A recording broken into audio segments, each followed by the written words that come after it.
ভারতের নোবেলজয়ী অর্থনীতিবিদ অমর্ত্য সেনের গণমাধ্যমে প্রকাশিত সাক্ষাৎকারে বাংলাদেশ নিয়ে মন্তব্যের প্রতিক্রিয়া জানিয়েছে জামায়াতে ইসলামী আমির শফিকুর রহমান। নিজের ভেরিফাইড ফেসবুক পেজে এই প্রতিক্রিয়া জানান তিনি।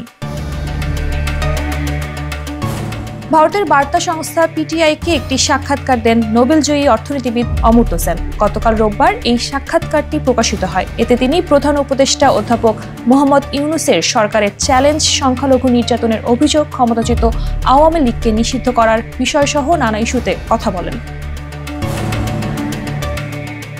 নিজের ফেসবুক পেজে দেয়া এই পোস্টে জামায়াতে আমির বলেন, ভারতের নোবেল বিজয়ী অর্থনীতিবিদ অমর্ত্য সেন সম্প্রতি বাংলাদেশের অভ্যন্তরীণ ব্যাপারে অনাকাঙ্ক্ষিত নাক গলানোর মতো কথা বলেছেন।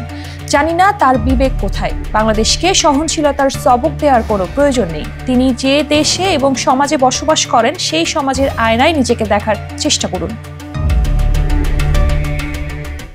শফিকুর রহমান বলেন, বাংলাদেশের জনগণ টানা 15.5 বছর সেকুলারিজমের ধর্মনিরপেক্ষতার নামে চরম ভণ্ডামি প্রত্যক্ষ করেছে। তিনি পতিত স্বৈরাচারের পক্ষে খোলামেলা ওকালতি করেছেন, যা বিস্ময়কর, অগ্রহণযোগ্য ও নিন্দনীয়।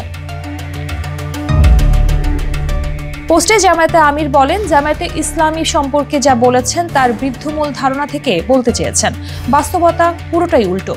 শফিকুর রহমান বলেন, সংখ্যালঘু বলে অমর্ত্য সেন যাদের চিহ্নিত করেছেন সেসব ভাই বোনদের উপর নির্যাতনকারী দানবের নাম হচ্ছে আওয়ামী লীগ।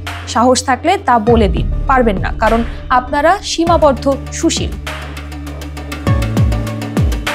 জামায়াতে আমির বলেন, বাংলাদেশের অভ্যন্তরীণ ব্যাপারে সময় অসময়ে নাক গলানো দেশপ্রেমিক জনগণ একেবারেই পছন্দ করেন না।